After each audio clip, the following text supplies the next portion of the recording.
আমি বুঝলাম না, শাহিন আফ্রিদি রেগে গেলেন কেন? পাকিস্তান না বিশ্ব ক্রিকেট ইতিহাসে সর্বকালের সবচেয়ে ভদ্র দল? পাকিস্তান না স্পিরিট অফ ক্রিকেটকে সব সময় সব কিছুর ওপরে স্থান দেয়?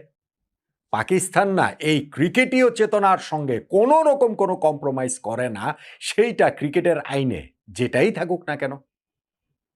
সঙ্গে ব্র্যাকেটে আরেকটা লাইনও আপনি যোগ করে দিতে পারেন, এত ভালো এত ভদ্র যে পাকিস্তান ক্রিকেট দল, যাদের স্পিরিট অফ ক্রিকেটকে সবচেয়ে বেশি মূল্যায়ন করে, সেই পাকিস্তানের না কখনোই কোনো দিন তাদের ইতিহাসে কোনো ক্রিকেটারকে দেশ বিক্রি করে দেওয়ার দায়ে, ক্রিকেট মাঠে ম্যাচ ফিক্সিংয়ের দায়ে শাস্তি পেতে হয়নি। সেই পাকিস্তানের ক্যাপ্টেন শাহিন আফ্রিদি রেগে গেলেন কেন? ঘটনাটা কি? বাংলাদেশ একটা ডিআরএস নিয়েছে, ডিসিশন রিভিউ সিস্টেম তো রয়েছে, বাংলাদেশের কাছে সেইটা ছিল এবং তারা সেইটা নিয়েছে। তাতে শাহিন আফ্রিদি রেগে যাওয়ার কারণটা কি? ক্রিকেটীয় চেতনা নিয়ে গত কয়েকদিনে আমরা এত এত কথা পাকিস্তানিদের তরফ থেকে শুনেছি, তারা এখন যখন একটা ডিআরএস নিয়ে এইভাবে তাদের ক্যাপ্টেন রিয়্যাক্ট করেন, তখন তো পুরো ব্যাপারটা আসলে একটা প্রশ্নের মুখে দাঁড়িয়ে যায় এবং ওই প্রশ্নটাও সঙ্গে চলে আসে, ক্রিকেট খেলার আইন কানুন কি পাকিস্তান জানে ঠিকঠাক মতো? মানে তাদের ক্যাপ্টেনই যদি না জানেন, তাহলে তো ওই সংশয়ের জায়গাটা তৈরি হয় না? কেন আমি এই কথাটা বলছি, আমার আলোচনাটা শুনলেই বুঝতে পারবেন। দেখুন, গত কয়েকদিনে পাকিস্তানিদের কাছ থেকে এই স্পিরিট অফ ক্রিকেট শুনতে শুনতে না মানে মাথা ধরে যাবার মতো অবস্থা। পাকিস্তানিদের মুখ থেকে ক্রিকেটীয় চেতনার কথা শুনতে হয়, যাদের দেশের এত এত ক্রিকেটার, এত বিখ্যাত সব ক্রিকেটার ম্যাচ ফিক্সিং এর দায়ে অভিযুক্ত হয়েছেন, শাস্তি পেয়েছেন, তাদের দেশের কোর্ট থেকে পর্যন্ত রায় এসেছে, আইসিসি থেকে তো নিষিদ্ধ হয়েছে অনেক, আমি আর ওই ডিটেলসের মধ্যে গেলাম না। ম্যাচ ফিক্সিং ক্রিকেটের আলটিমেট ক্রাইম, সেইখানে হচ্ছে গিয়ে নিজের দেশকে বিক্রি করে দেওয়া হচ্ছে, এবং সেইটাতে পাকিস্তানিরা যেরকম মাস্টার, বিশ্বের যে কোনো দেশের চেয়ে বেশি করে, এইটা তো বোধহয় মোটামুটি একটা প্রতিষ্ঠিত সত্য। সেই পাকিস্তান যখন স্পিরিট অফ ক্রিকেটের দোহাই তুলে গত কয়েকদিন ধরে একেবারে সরগরম করে রাখে ক্রিকেট মার্কেট, তখন কিন্তু আসলে সেই সংশয়ের জায়গাটা তৈরি হয়। কেন তারা সরগরম করে রেখেছিল? ওই যে মেহেদী হাসান মিরাজ দ্বিতীয় ওয়ানডে ম্যাচে সালমান আলী আগাকে যেভাবে রান আউট করেছেন, সেই কারণে সালমান আগা ম্যাচ শেষে প্রেস কনফারেন্সে বলেছেন, আমি হলে ওরকম কখনোই করতাম না, আমি সবসময় হচ্ছে গিয়ে ক্রিকেট ও স্পিরিটের মূল্যটা সবচেয়ে বেশি। ধারাভাষ্যক কক্ষ থেকে পাকিস্তানের ধারাভাষ্যকার রমিজ রাজা বলেছেন যে এইটা স্পিরিটের পরিপন্থী হয়ে গেল। পাকিস্তানের সাবেক ক্রিকেটাররা হইচই শোরগোল তুলে ফেলেছেন যে না, বাংলাদেশ এটা কি করলো।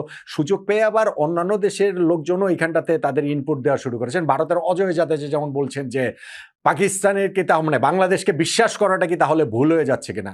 অজয় জাদেজা নিজেও আসলে ম্যাচ ফিক্সিং এর দায়ে নিষিদ্ধ হয়েছিলেন। ফলে ওই বড় বড় কথা বললেই শুধু হয় না, আসলে যে তাদের কি অবস্থা, তাদের হিস্ট্রি কি অতীত কি, সেই সব রেকর্ড ঘাটলে কিন্তু এই কথাগুলো যে ফাঁপা বলি সেটা মনে হয়। আচ্ছা ঠিক আছে, সেই ফাঁপা বলি তারা দিয়ে যাচ্ছেন, তাদের টিআরপির দরকার আছে, সেটা তারা না হয় করুন।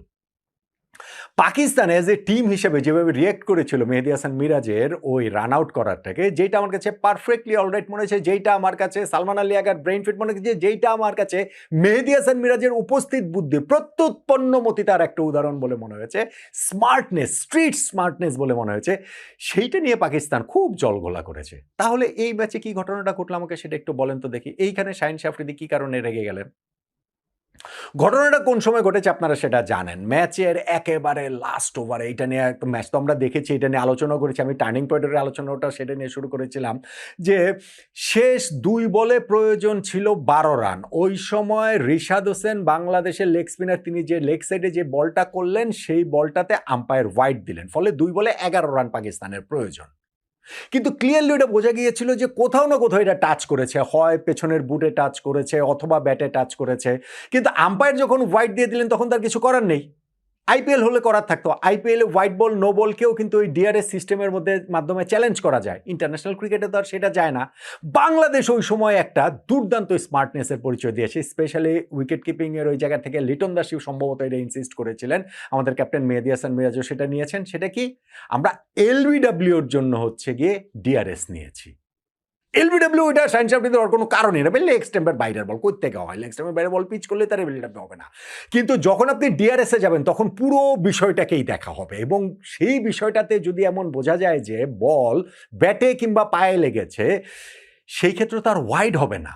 হোয়াইটটা তো চেঞ্জ হয়ে যাবে, সেটা তো একটা লিগ্যাল ডেলিভারি হয়ে যাবে। বাংলাদেশ সেই চান্সটা নিয়েছিল এবং সত্যি সত্যি সেইটা দেখা গেল যে ব্যাটে লেগেছে, আর সেই হোয়াইটটা আম্পায়ার মুছে দিতে বাধ্য হলেন।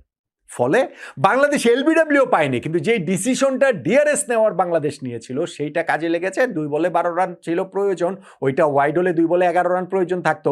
সেইটা 2টা ছক্কা মারলে পাকিস্তান ম্যাচও জিতে যেতে পারতো, একটা ছক্কা একটা 4 মারলে ম্যাচ টাই হতে পারতো, অনেক কিছু আসলে হতে পারতো, ক্রিকেটে তো সেটা হয়। কিন্তু যখন বাংলাদেশ এই ডিআরএস নিয়ে এই ঘটনাটা ঘটিয়ে ফেললো, তখন লাস্ট বলে প্রয়োজন হয়ে পড়লো 12 রান, পাকিস্তান তো আর ম্যাচ জিতবে না, শাহিন আফ্রিদি আর ম্যাচ জেতাতে পারবেন না। এখন প্রশ্নের যে জায়গা, শাহিন আফ্রিদি ওই সময় রেগে গেলেনটা কি কারণে? বাংলাদেশ যখন ডিআরএস নিয়েছে তখন তিনি দেখা যাচ্ছিল যে আম্পায়ারের সঙ্গে তর্ক করছেন, কথাবার্তা বলছেন যে না একবার হোয়াইট দিয়ে দিয়েছে, তাহলে আবার কি কারণে এটা আম্পায়ার কি কারণে ডিআরএস অ্যালাউ করছে, কি কারণে এটা হচ্ছে গিয়ে টিভি আম্পায়ারের কাছে পাঠাচ্ছে। আরে ভাই, এইটা তো হচ্ছে গিয়ে ওয়াইডের রিভিউ তো বাংলাদেশ করেনি, বাংলাদেশ করেছে হচ্ছে গিয়ে এলবিডব্লিউর অ্যাপিল করেছে বাংলাদেশ। তো এলবিডব্লিউর অ্যাপিল বাংলাদেশ করবে না?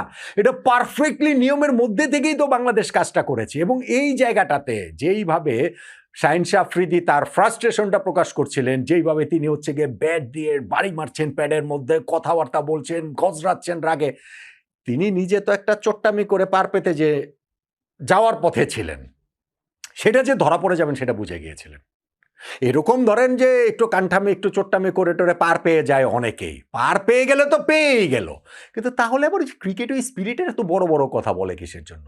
এবং যখনই এই জিনিসটা আম্পায়ার ডিআরএস বাংলাদেশ নিয়েছে, এটা টিভি আম্পায়ারের কাছে গিয়েছে, সাথে সাথেই তো শাহিন আফ্রিদি বুঝে গেছেন যে ঘটনাটা কি, এইটা যে তার ব্যাটে লেগেছে, অতএব সেটা যে আসলে ওয়াইড হবে না, অতএব যে পাকিস্তানের জয়ের কোনো চান্স থাকবে না, সেটা তো তিনি বুঝে গেছেন। বুঝে গিয়েই তো ওইভাবে রাগে গজরাচ্ছিলেন, বুঝে গিয়েই তো ওইভাবে ব্যাট দিয়ে প্যাডের মধ্যে বাড়ি মারছিলেন, নিজের ফ্রাস্ট্রেশনটা প্রকাশ করছিলেন। তারা যদি এতই ভদ্র দল হয়, তারা যদি ক্রিকেট ও স্পিরিটের চেতনাকেই সবচেয়ে উপরে স্থান দেয়, সেই ক্ষেত্রে তো এই ডিসিশনটা হাসি মুখেই মেনে নেওয়ার কথা। অপরাধ তো তিনি করেছেন, মানে অপরাধ না, তার ব্যাটে বল লেগেছে, এটা তো ক্রিকেটের রুলের মধ্যে। আচ্ছা ভাই, ক্রিকেটীয় চেতনা জিনিসটা কি এরকম? সেটা শুধু মান কাটিং এর ক্ষেত্রে প্রযোজ্য হবে, সেটা শুধু ধরেন যে অবস্ট্রাক্টিং দ্য ফিল্ডের ক্ষেত্রে প্রযোজ্য হবে, সেইটা ধরেন হচ্ছে কি যে মেহেদী হাসান মিরাজের যে ঘটনাটা ঘটেছে, ভাই মিরাজ যদি ওইখানে এমন হতো, সালমান আলী আগা হাত দিয়ে বল তুলে দিচ্ছেন, বাংলাদেশ যদি অ্যাপিল করতো obstructing the field out, umpire দিতে বাধ্য থাকতেন সালমান আলী আগাকে, আমি তখন হয়তো বা বলতাম যে না ভাই, এটা হয়তো বা না, নিশ্চিতভাবে বলতাম, কারণ আমিও ক্রিকেটীয় চেতনার খুবই পক্ষের লোক, আমিও ভীষণ প্রাচীনপন্থী লোক, আমিও খুবই মান কাটিং এর বিপক্ষের লোক, আমিও খুবই অবস্ট্রাক্টিং দ্য বলের বিপক্ষের লোক, কিন্তু রুলে আছে, বা আমিও খুবই হচ্ছে গিয়ে টাইম আউটের বিপক্ষের লোক। বাংলাদেশ তো সেটা করেনি। বাংলাদেশ তো সালমান আলী আগা বল তুলে দেওয়ার আগেই মিরাজ বল গ্যাদার করে তাকে হচ্ছে গিয়ে বেলস ফেলে দিয়েছে, রান আউট করে দিয়েছে। ফলে এই জায়গাটাতে ক্রিকেটীয় চেতনা, স্পিরিট অফ ক্রিকেট, এই আলোচনাগুলো আসে কোত্থেকে? আর আসলে যে আমরা ভদ্রমুখে হাসি মুখে সব মেনে নেব, আম্পায়ারের কথাই শিরোধার্য, সবকিছুই ফাইনাল, তাহলে তো শাহিন আফ্রিদিরও আজকের এই ঘটনা, মানে এই যে এই ম্যাচের থার্ড ওয়ানডের এই ঘটনাটা হাসি মুখেই মেনে নেওয়ার কথা। তিনি তো আগে গজরাচ্ছিলেন কেন? আবারও বলি, ক্রিকেটীয় চেতনা, স্পিরিট অফ ক্রিকেট কি শুধুমাত্র ওইসব ক্ষেত্রে প্রযোজ্য? ভদ্রলোকের খেলা, তাহলে তো সবকিছু ভদ্রভাবে মেনে নিতে হবে। সালমান আলী আগা যখন ওই ম্যাচে তার বিপক্ষে যখন এই মিরাজ এইটা করেছেন, এই আউটের অ্যাপিল করেছেন, সাথে সাথে এই গ্লাভস ছুঁড়ে ফেলেছেন, হেলমেট খুলে ছুঁড়ে ফেলেছেন, বেরিয়ে যাওয়ার সময় যখন ফাইনালি আউট হয়েছেন আবারও গ্লাভস ছুঁড়ে ফেলেছেন, আবারও হেলমেট ছুঁড়ে ফেলেছেন, এগুলো কি ভদ্রতার লক্ষণ?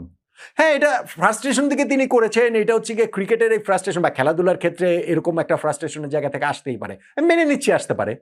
তাহলে ভাই এই ক্রিকেটীয় চেতনায় তো বড় বড় কথা বলেন কিসের জন্য? পাকিস্তানে তো বড় বড় কথা, তারা পাকিস্তান টিমের পক্ষ থেকে সালমান আলী আগা বলেন, কিংবা তাদের ফরমার প্লেয়াররা বলেন, ধারাভাষ্য কক্ষ থেকে রামিজ রাজারা বলেন, তারা এত বড় বড় কথা আসলে বলেছেন কি কারণে?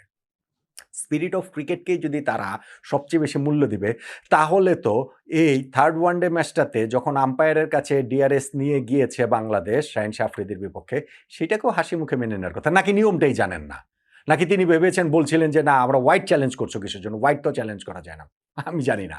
কিন্তু পুরো ব্যাপারটাই যে আসলে পাকিস্তানের পুরোটাই যে একটা এই মেহেদী হাসান মিরাজ, সালমান আলী আগাকে যেভাবে রান আউট করেছেন, সেই পুরো জিনিসটাই যে একটা তাদের ভণ্ডামিপূর্ণ ক্যারেক্টারের একটা প্রতিচ্ছবি, যে তারা ক্রিকেটের স্পিরিটকে সবচেয়ে বেশি গুরুত্ব দিচ্ছেন, এরকম একটা ভাইব দেওয়ার চেষ্টা করেছেন। জাস্ট 2টা দিন, জাস্ট 48টা ঘন্টা, জাস্ট একটা ম্যাচের ব্যাপার, তার মধ্যেই তাদের সেই ফাঁপা বেলুন ফুটুস হয়ে গিয়েছে।